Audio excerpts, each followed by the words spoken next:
Pepatah Minang, Tahu Dinan Ampek, Tahu Dinan Anam, memiliki makna mendalam yang mengajarkan tentang pentingnya kemampuan membedakan antara yang baik dan yang buruk dalam pengambilan keputusan. Secara harfiah, pepatah ini berarti tahu di mana yang baik, tahu di mana yang buruk. Dalam konteks kehidupan sehari-hari, pepatah ini mengajarkan kita untuk tidak hanya sekedar mengetahui perbedaan antara yang baik dan yang buruk, tetapi juga mampu memahami implikasi serta konsekuensi dari setiap pilihan yang kita ambil. Kemampuan untuk membedakan mana yang sebaiknya dipilih dan mana yang sebaiknya dihindari merupakan hal yang penting dalam menentukan arah hidup dan menjalani keputusan-keputusan penting. Dengan memahami makna pepatah ini, kita diingatkan untuk selalu menggunakan akal sehat, kebijaksanaan, dan pertimbangan yang matang dalam setiap keputusan yang kita buat.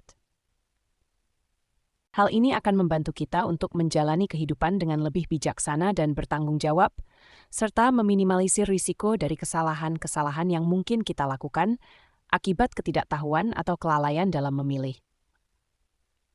Dengan demikian, pepatah ini mengajarkan kita untuk senantiasa merenungkan secara mendalam setiap pilihan yang kita hadapi, baik dalam hal